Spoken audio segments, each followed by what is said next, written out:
Prezados usuários dos PLCs da ABB, a C500 e a C500 Eco, dando sequência aos nossos vídeos tutoriais, a ideia agora é montar um primeiro projeto, as primeiras navegações dentro do software de configuração do PLC, o Automation Builder.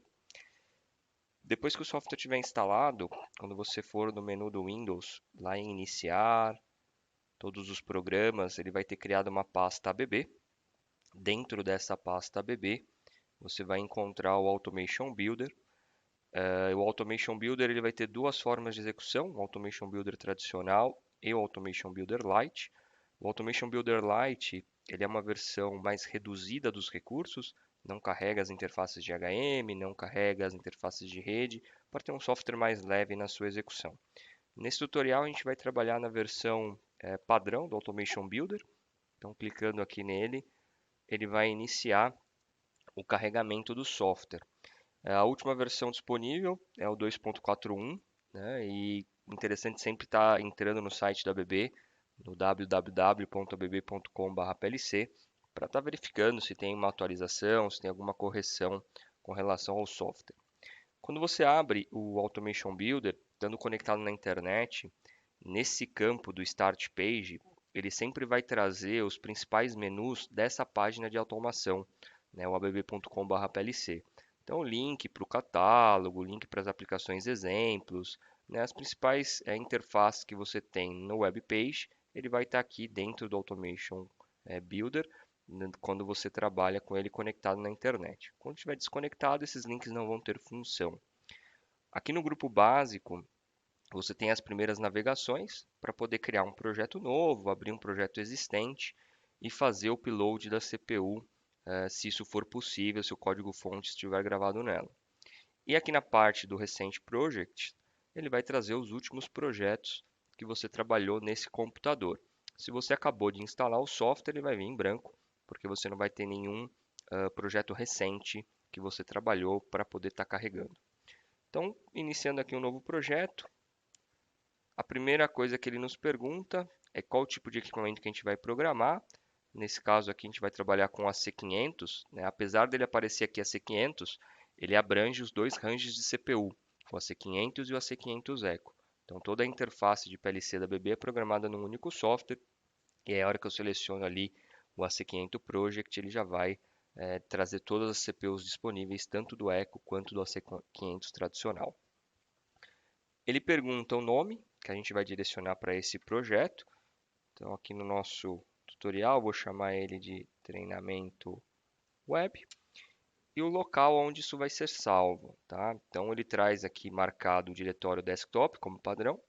Eu posso estar selecionando qualquer diretório do meu computador. Dentro desse diretório, ele vai criar um arquivo com o nome que eu especifiquei, .project. Esse é o backup do seu projeto. Então, se você precisar mandar esse arquivo para alguém, precisar dividir esse arquivo com alguém, é esse .project que você envia. Dentro desse .project já vai estar todas as interfaces, tá? Existe uma estruturação de arquivos, de pastas e subarquivos, porém isso fica totalmente transparente para o usuário. Dentro desse .project já tem tudo o que você precisa para rodar aquele projeto.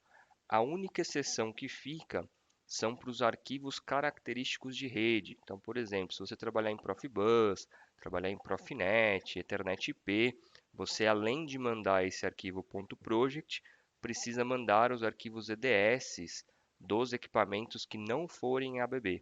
Tá? Então, se você estiver trabalhando numa rede que é tudo ABB, PLC, inversor, esses EDS, GSD-ML, GSD vão estar inseridos no software. Se você colocar um equipamento de terceiro para interagir com o PLC, você precisa mandar também esse arquivo de rede para a pessoa que vai interagir com esse backup. Então, uma vez com o nome definido, o local onde ele vai ser salvo, vou clicar em OK. E ele vai trazer uma segunda tela de interface que ele vai nos questionar qual CPU que você vai trabalhar. Então, como eu comentei, eu tenho um único software para todas as CPUs de PLCs da ABB. Dentro do portfólio, eu divido eles basicamente em duas famílias, a C500 e a C500 Eco, e essas duas famílias você tem duas linhas dentro de cada uma delas, que é o AC500V2 e o V3. Tá? Basicamente, a diferença entre esses dois é a versão do Codesys que é usado como base. O AC500V2 é baseado no Codesys 2.43 e o AC500V3 é baseado no Codesys 3.5. Essa é basicamente a diferença. Existem diferenças construtivas de processador e tudo mais, que a gente não vai chegar a entrar no detalhe nesse tutorial. Para esse primeiro passo, né, para esse vídeo que a gente está fazendo, a gente vai trabalhar com a C500V2. Dentro do C500V2 estão todas as CPUs disponíveis para que eu possa selecionar aquela que eu quero. Então, como a plataforma é única, isso me permite eu desenvolver um software numa versão básica, um AC500 Eco de capacidade inferior, e no futuro, se eu tiver uma expansão, uma implementação nova, eu ir lá e migrar o meu software para uma CPU maior, com mais processamento, com mais memória. Tá? Isso é feito de forma transparente. Então, o software é um só, desde a menor até a maior CPU, e esses processos de conversão o software faz automaticamente para nos facilitar. Aqui para nossa bancada de teste, para esse vídeo, a gente tem o PM564 Ethernet, é uma CPU da linha Eco, com 8 entradas digitais, sendo que dessas 8 entradas digitais, duas delas podem ser configuradas como analógica, tá? É a analógica de tensão. Você tem 6 saídas digitais e mais uma saída analógica, tensão ou corrente. Isso vem no próprio corpo da CPU, ok? Então, clico duas vezes, ele vai adicionar essa CPU lá na minha árvore de processo. Então, aqui à esquerda, automaticamente ele adicionou essa CPU na árvore de processo. E a janela continua aberta. Ela continua aberta sempre que essa opção aqui embaixo, que é o Close this dialog after each transition, estiver desmarcado. Se você deixar ele marcado, a hora que você insere a CPU, fecha automaticamente essa janela. Por que você tem a opção de manter essa janela aberta? O Automation Builder ele é um software centralizador de projeto.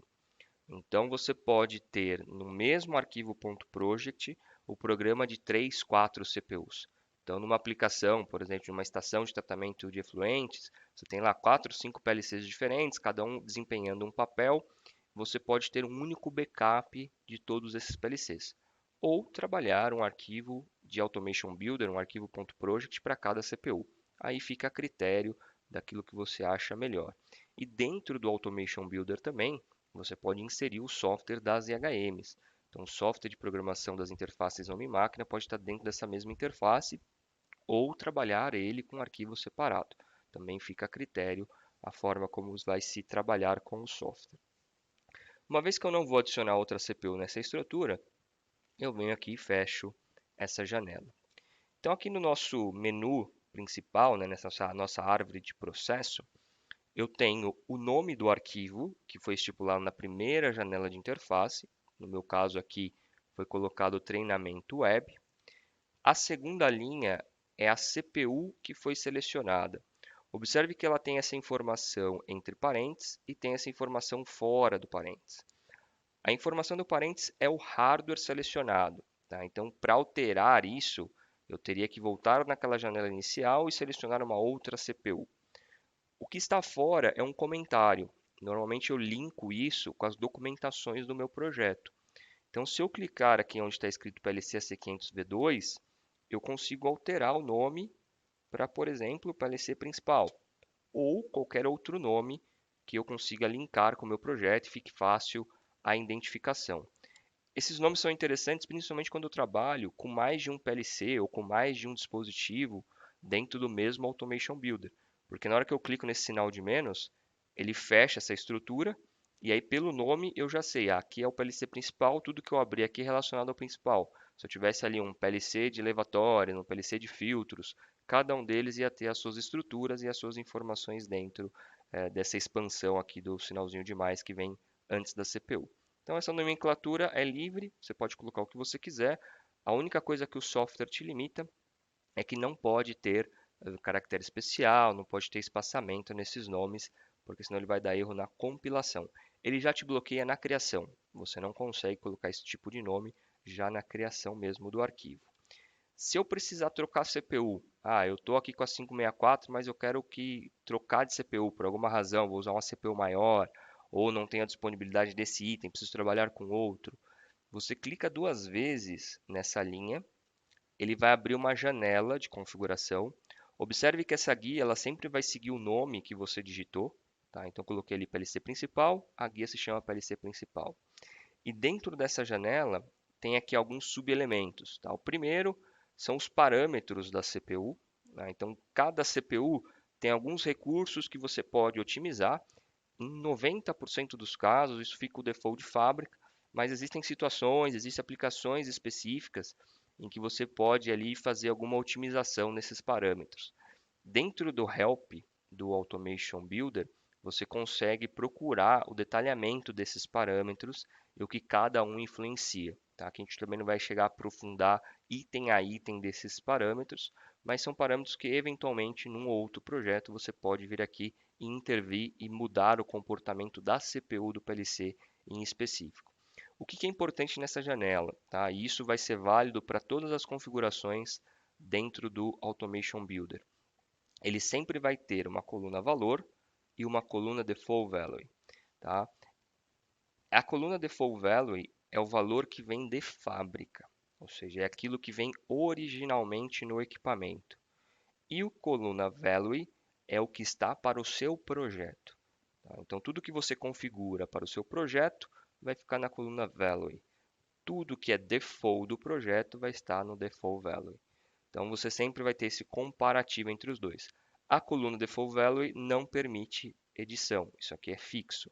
Na coluna value, quando você clica, você pode selecionar as opções que cada menu te disponibiliza, de acordo com a necessidade.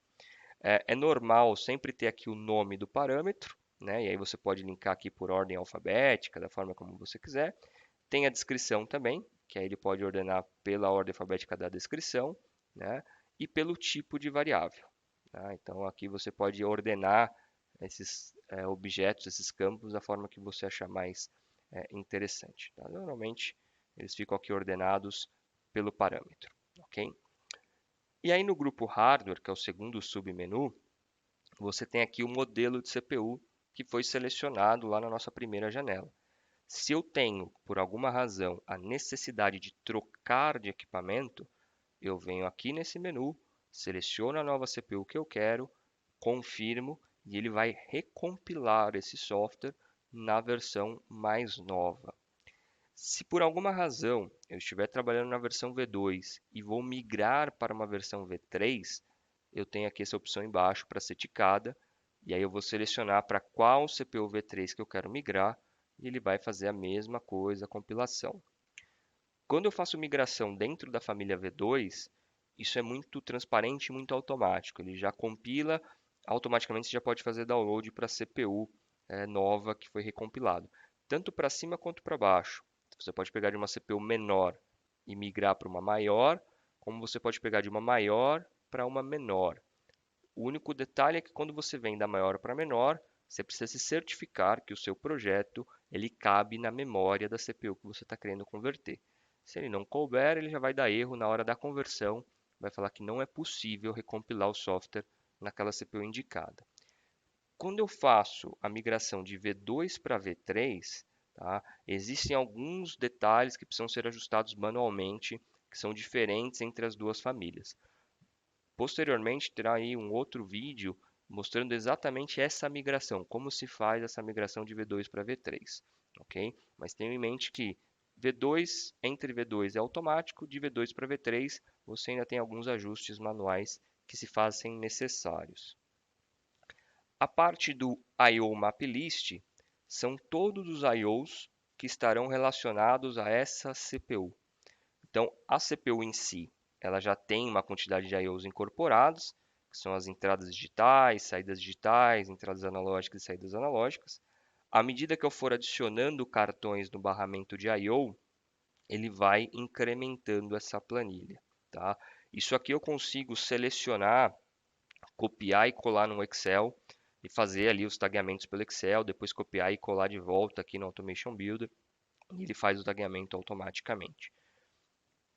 E na guia de informação, eu tenho a descrição do hardware basicamente, né, com as suas principais características, e tem dois links mais relevantes, que é o Online Help, ou seja, onde eu encontro a informação deste equipamento no Help do Automation Builder. Tá? Então, a hora que você clicar aqui nesse link, ele vai automaticamente abrir o Help com as principais informações desse equipamento. Informações técnicas de instalação, de contagem rápida, todos os recursos que você tem. Então, a maior fonte de informação do PLC é o próprio software do PLC. Então, a hora que eu venho aqui a C500 Eco, eu vou tendo ali os modelos de CPUs, os I/Os incorporados da CPU 554 ou 556, 564 ou 566. A diferença entre as duas é que uma tem só digital, a outra tem digital e analógico. E a hora que eu vou abrindo isso aqui, eu vou tendo mais e mais informações técnicas, tá? A descrição resumida, as conectividades, as alimentações, os diagnósticos, tudo relacionado à CPU. Você pode ir aqui navegando e você vai encontrando as informações relacionadas ao equipamento, ok? Esse é um link que vem nessa guia de informação. O outro link, ele vai abrir um PDF, que é o que vem junto com o equipamento quando você adquire ele. Tá? Então ele vem com um PDFzinho com as principais conexões ali, é o documento mais resumido que você tem do equipamento do PLC ou do cartão. Essa guia de informação ela vai se repetir em vários outros hardwares, basicamente todos eles. Eles vão sempre ter esses dois links com essas duas informações.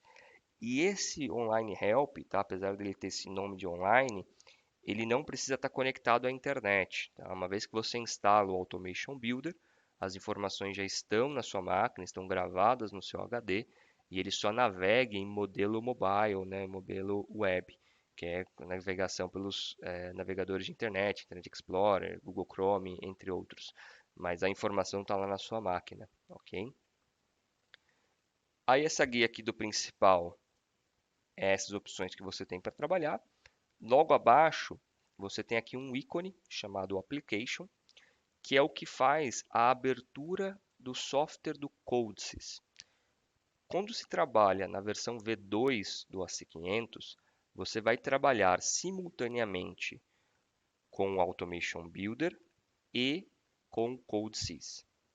Então, tudo que é relacionado ao hardware, né, os cartões, CPUs, recursos, se sinal analógico, se vai ser tensão, se vai ser corrente, se vai usar uma rede Profibus, Profinet com 10 elementos, com 20 elementos, tudo relacionado ao hardware que está sendo usado é configurado dentro do Automation Builder.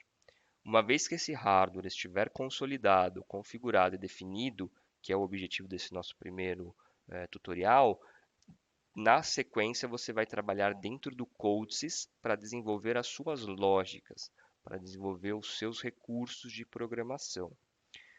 Esse ícone Application, você pode mudar esse nome, basta você clicar nele, e aí você pode colocar aqui também o nome que você quiser, tá? Respeitando a regra de não ter caractere especial, de não ter espaçamento. Então, eu passei a chamar ele de Programa CLP. Quando você clica duas vezes nesse ícone, automaticamente ele vai carregar a janela do Codesys. E aí, carregando a janela do Codesys, lá dentro do Codesys você pode desenvolver as suas linhas de programação, que a gente vai fazer mais para frente em outro momento. Ele traz sempre esse arquivo do Codesys com o nome programa CLP, né, que é o nome que foi colocado nesse ícone. Tá? O ícone que você alterar vai alterar o nome desse arquivo. A via de regra, esse nome ele é meramente orientativo, a critério de organização, para saber do que se trata. A única exceção se faz quando você vai trabalhar com comunicação em OPC, que a gente vai também desenvolver em outro tutorial. Quando você trabalha em comunicação em OPC, esse nome é muito importante, porque o drive de comunicação em OPC ele precisa procurar as informações dentro do PLC e ele procura essas informações baseadas no nome do arquivo de PLC que está dentro dele, que no caso é esse programa CLP.AC500 Pro. É esse nome que ele vai procurar para poder conectar nos tags e fazer a comunicação acontecer. Então, quando vai trabalhar em OPC, esse nome aqui é muito importante se saber qual foi o nome colocado e o que está configurado. Tirando o OPC, esse nome é meramente uma organização pessoal aí de cada programador que vai colocar aquilo que acha mais pertinente para aquele projeto e para aquela situação. Aqui eu vou voltar no Automation Builder, deixando aqui o CodeSys de lado, tá? Então, quando você estiver trabalhando constantemente, você vai estar com essas duas janelas sendo executadas para as famílias de AC500 V2. Quando a gente trata de AC500 V3, aí eu trabalho só dentro do Automation Builder. O CodeSys 3.5 ele está embarcado dentro da ferramenta, então ele fica sem aparecer dois softwares trabalhando simultaneamente. Ele fica como se fosse uma janela única de trabalho. Essa parte do app para as famílias de V2 ele não tem utilização. Para as famílias de V3 você vai conseguir adicionar ali os tags, vai conseguir adicionar alguns recursos especiais dentro desse ícone. Para a CPU selecionada, que é a 564, existe esse menu Onboard I/O. Esse menu ele só vai existir se a CPU tiver I/Os incorporados. Se ela não tiver I/O incorporado, esse menu não vai existir, ele simplesmente é suprimido, aqui ele desaparece dessa estrutura. Quando eu tenho esses I/Os incorporados, da mesma forma, o que está aqui entre parênteses é informação física, ou seja, de acordo com o hardware selecionado, que é o 564, eu tenho essas quantidades de I/Os. E isso é imutável. Para eu mudar essa quantidade, eu teria que mudar a CPU. O que está fora é um comentário que eu posso colocar aqui, o que eu achar mais pertinente. Tá? Então, eu vou chamar aqui de I/Os incorporados, tá? Só para ficar aqui identificado, mas esse nome aqui também é meramente para a organização pessoal de cada programador. Uma vez que você clicar duas vezes nesse ícone, ele vai abrir uma guia seguindo o nome que você definiu, e dentro dessa guia você tem três subelementos. O primeiro é relacionado à parametrização. Então, dentro de uma CPU com I/O incorporado, ou de um cartão de I/O digital, um cartão de I/O analógico, você tem algumas possibilidades que o hardware te dá. Então, no caso de uma CPU do AC500 Eco, você pode ter entradas rápidas sendo usadas nas entradas digitais, você pode ter entradas de interrupção, você pode ter saídas de PWM. Nesse caso específico da 564, você pode ter lá uma entrada analógica que pode ser configurada como digital, se você quiser. Então, essas variações de hardware, ou seja, as possibilidades que o hardware te permite escolher, elas são feitas dentro do Automation Builder, nessa guia de parametrização. Então, esses parâmetros são relacionados às entradas e saídas da CPU que eu estou trabalhando para poder habilitar ou desabilitar determinados recursos. Então, vem aqui da entrada 0 até a entrada 5, e aí ele tem aqui a entrada AI0 e A1, que são os pontos que podem ser analógicos. Por padrão, ele vem como digital. Eu clico aqui nele, poderia passar ele para analógico de 0 a 10. Tá? Então, esses parâmetros é sempre clicar e selecionar a opção que você deseja. Tá? No caso aqui do input delay, é o filtro de entrada, ou seja, quanto tempo o sinal digital tem que ficar em nível lógico 1 para que o PLC entenda que realmente esse sinal foi acionado. O padrão é 8 milissegundos, você pode abaixar esse valor, você pode aumentar esse valor, dependendo da necessidade da sua aplicação, dependendo da realidade do seu ambiente, né? Então você vai selecionar esses filtros aqui. Um outro ponto é com relação a esse Channel Configuration, é o que? Além dele ser uma entrada digital, ele pode ser uma entrada de interrupção, ou seja, quando você gera ali uma quebra no ciclo de scan da CPU para executar uma tarefa específica solicitada. Essa interrupção ela pode ser no rising, que a gente chama borda de subida, ou no falling, que seria a borda de descida. Tá? Ou ainda ele pode ser um contador rápido, para trabalhar com encoder incremental, por exemplo, ou trabalhar com dois sensores de pulso de contagem de peças. Aí você tem os modelos de contagem que você pode estar selecionando, isso também vai ser abordado em outros momentos. Então, todos os seus I/Os, tanto entrada quanto saída, você tem configurações que podem ser habilitadas e selecionadas. E isso vai se repetir para todo o conjunto de hardware. Todo hardware que você adiciona, você clicando duas vezes sobre ele, ele sempre vai abrir essa guia e na parte de parametrização, você vai selecionar dentro dos recursos de hardware disponível aquilo que você quer utilizar para o seu projeto. Um segundo ponto que você vai interagir constantemente é a parte de mapeamento. Então, uma vez que eu filtrei, né, selecionei dentro do hardware aquilo que eu quero usar, eu preciso identificar essas variáveis para que elas sejam utilizadas no meu software de programação. Então, aqui na parte de mapeamento, ele cria aqui um grupo para as entradas digitais e analógicas, um grupo para saídas digitais e analógicas. Se eu estiver usando o recurso PWM, tem um grupo aqui para ele. Se eu estiver usando as funções de contagem rápida, eu tenho aqui um grupo para esse recurso. Clicando aqui nesse sinal de mais, você vai enxergar os endereçamentos de memória que você pode estar utilizando.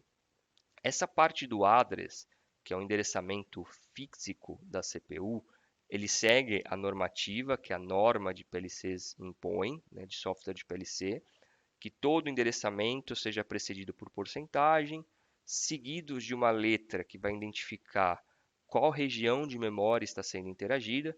Então, o I é entrada, Q é saída, M é memória interna, assim como o R também é memória interna, sendo que M é memória volátil, o R é memória não volátil, que seria memórias que mantêm o seu valor quando o PLC é desligado, no caso do R, e que não mantém o seu valor quando é desligado, no caso do M, com a exceção se você estiver usando bateria no PLC. Então, tem alguns PLCs que essa área volátil, essa área que perde o valor, que é a área M, ela pode ser retida através de bateria. E aí tem aqui os endereços que você pode usar. Ele sempre tem uma segunda letra relacionada ao tamanho da informação. Então tem lá o X é bit, B é byte, W é word, D é double word. E o número é a posição dessa memória. Na programação, você pode tranquilamente usar esses endereços de memória que vai funcionar, você vai conseguir fazer a programação sem nenhum problema. Porém, a gente sempre orienta, né, aqueles que vão trabalhar com software da ABB a utilizarem essa coluna variable. Na coluna variable, você vai criar a identificação que você quer para cada um desses pontos. Então, por exemplo, a entrada digital 0, que é o endereço porcentagem x4000.0, eu venho aqui no campo variable e identifico ele com um nome. Aqui, para efeitos didáticos, eu coloquei entrada 00, mas isso aqui poderia ser sensor de limite alto, sensor de fim de posição, sensor de caixa cheia. Aí você vai identificar de acordo com o seu projeto, de acordo com o seu processo, para que na hora que você precisar fazer algum tipo de manutenção ou algum tipo de intervenção nesse software, seja simples você identificar o que é aquela variável. Tá? Então, é sempre muito bom e muito interessante que você faça isso pelo campo variable, você identifique os nomes. A regra aqui é não ter caractere especial, não ter espaçamento e esses nomes não podem se repetir. Tá? Então, um tag criado ele é exclusivo para aquela posição ou para aquela função. Ele não pode ser repetido em outros momentos. Tá? Então, é importante também ter esse cuidado para que os tags sejam exclusivos quando você for dar a nomenclatura. Isso vale para as entradas, isso vale também para as saídas. Tá? Então, ele tem aqui os endereços físicos e tem o campo variable para que você possa criar essa interface. Esses tagueamentos podem ser criados pelo Automation Builder, item a item, linha a linha, sem nenhum problema. Você pode vir aqui nesse I/O Map List e copiar essas variáveis. Tá? Quando você clica aqui bem nesse canto, ele seleciona toda a tabela, você copia, e aí se você abrir aqui uma planilha de Excel, você consegue colar isso nessa planilha de Excel e taguear ele ali dentro.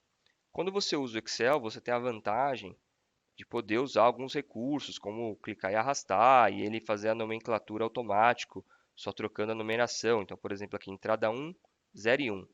Eu vou até a entrada 8 com a mesma nomenclatura. Então, 0, 1, 2, 3. né?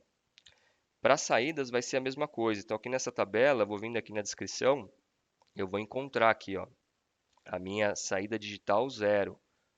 Eu venho aqui e crio o nome para ela, saída 00, e eu posso clicar e arrastar até o final das minhas saídas. Ok? Então aqui é a última linha de saída digital, que é a saída 5. Isso aqui é uma saída analógica, que eu posso colocar aqui, analógico Alt 00, por exemplo. Ok? Poderia linkar essa célula de Excel com o meu projeto. Aí eu posso usar qualquer recurso ou ferramenta que seja interessante no Excel para alimentar essas células. Uma vez que tiver tagueado aquilo que eu quero usar, eu simplesmente copio essa tabela, tá? Volto aqui no Automation Builder e colo, né? Ctrl C, Ctrl V. Automaticamente ele preencheu as lacunas com os nomes. E aí se eu vir aqui também está preenchido as lacunas com nome. Dentro desse campo IOs incorporados, eu vou encontrar somente os IOs da CPU. Se eu for aqui na minha CPU, no PLC principal, nesse IO Map List, além dos IOs da CPU, quando eu for adicionando outros cartões, ele vai sendo adicionado aqui. Então, quando eu for fazer interações com o Excel, eu posso fazer item a item. Os IOs da CPU, os IOs do cartão 1, os IOs do cartão 2, ou pegar um arquivo único com todos os IOs. Aí fica a meu critério, aquilo que eu acho mais simples, mais fácil de trabalhar. Né? Às vezes, para efeito de documentação, eu crio um Excel só para deixar lá documentado quais são os tags. Aí vai da necessidade e da forma de organização de cada um. Uma vez que os IOs incorporados, né, eles estejam parametrizados e tagueados, eu vou para o IO Bus, que são os cartões que eu posso adicionar lateralmente ao meu PLC. Os PLCs do AC500 EC e do AC500, no geral, permitem até 10 módulos lateralmente a ele.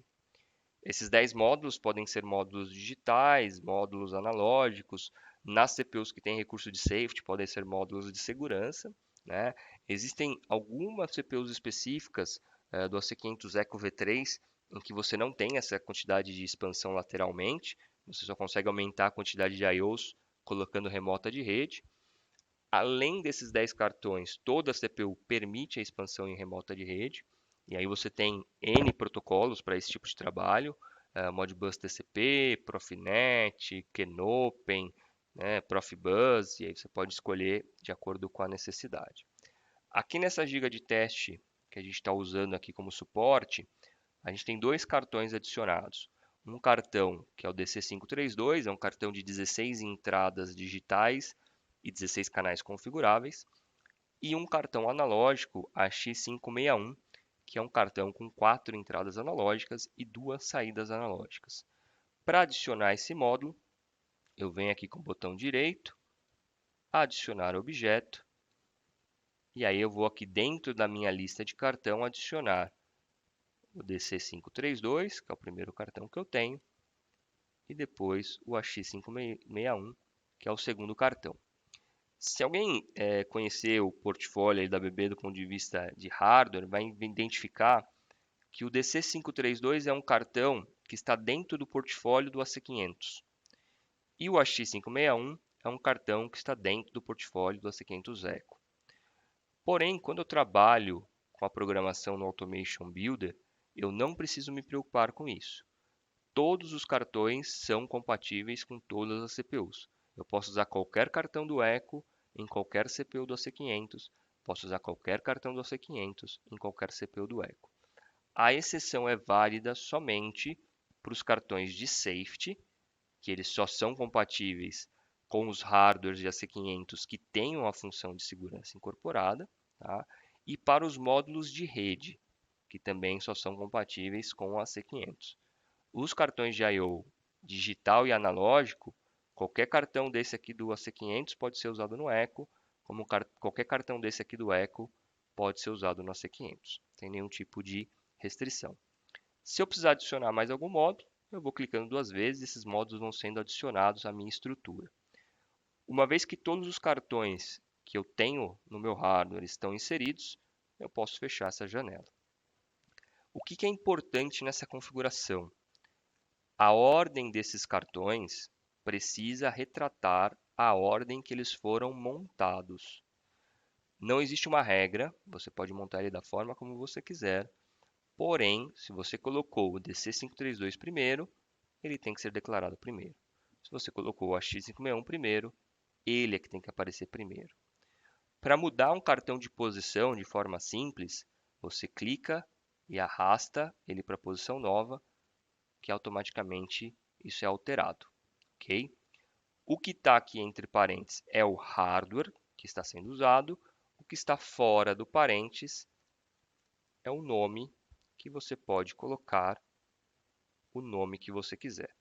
Aqui eu vou chamar de módulo 00 e módulo 01. Como no caso aqui da Giga, o DC532 vem primeiro, eu vou passar ele para frente.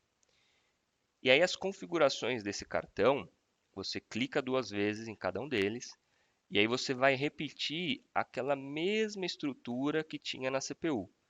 Uma guia de parâmetro, ou seja, dentro das possibilidades do hardware DC532, o que eu posso configurar. Depois que eu configuro o hardware, eu tenho a parte do mapeamento, ou seja, como que isso vai ser utilizado dentro do software, como é que eu vou identificar isso no software. O I/O Map List, que seria aqui para eu ficar monitorando, para fazer a interface com o Excel, na hora que eu clico aqui, eu levo isso para o Excel e trago de volta. E a parte de informação para poder navegar no Help, achar informações do cartão, de ligação e tudo mais. Isso vale também para o AX561. Parâmetros, mapeamento, o I/O Map List para poder manipular isso em Excel e a informação, que são os links para poder acessar o Help e as informações do cartão. Observe que a parte de parametrização ela altera de módulo para módulo. Então, ou seja, o digital tem alguns parâmetros, o analógico tem outros parâmetros. E isso vai variar entre todos os módulos. Tá? Então, ter janelas que têm mais opções, tem janelas que têm menos opções. No geral, esses menus eles vão se repetindo. A gente vai ter outros vídeos para poder trabalhar com I/Os digitais, para poder trabalhar com I/Os analógicos, fazer alguns blocos básicos de programação, e a gente vai interagir com esses parâmetros, e aí você vai observar que esses típicos, eles vão sempre se repetindo. Com um ou outro cartão especial que tem algum menu específico, mas aí você indo ali na parte da informação, no Line Help, você consegue encontrar o descritivo desse campo, o que ele faz, o que ele interfere. Um outro campo que você tem aqui na estrutura é a parte de interfaces. Essas interfaces são as portas de comunicação serial que vem dentro do PLC. No caso da CPU do AC500 Eco, você tem uma porta serial padrão e uma segunda porta opcional. E aí, para poder interagir com essas portas, você clica aqui com o botão direito, adicionar objeto, você vai ter aqui os protocolos que você pode adicionar. Uma vez que você adiciona esse protocolo, você clica 2 vezes nele e você vai configurar esse protocolo. Tá? A gente também não vai abordar isso nesse momento, mas terá ali depois mais detalhado em outro tutorial como utilizar as comunicações, como configurar essas comunicações. E na parte do Ethernet, ele existe quando a CPU tem a opção de porta Ethernet. E aí, da mesma forma, você tem aqui a configuração do Ethernet para poder configurar o IP dele. E no caso do protocolo, quais protocolos de comunicação que vão estar sendo disponibilizados. Clicando com o botão direito, adicionar objeto, você tem aqui os protocolos. Adicionando o protocolo, clica 2 vezes nele, você vai ter ali a interface para poder ajustar e poder fazer todas as configurações relacionadas ao recurso de acordo com o teu projeto, com o seu processo, aquilo que você quer utilizar. Então, esse primeiro tutorial, esses menus básicos, o objetivo era mostrar esse overview do Automation Builder, aonde estão as estruturas, como adicionar, né? Espero que tenha sido útil para todos. Acompanhe a sequência desses tutoriais, vão ter outros passos a passo de como fazer as configurações, de como fazer as intervenções com a C500 e a C500 Eco.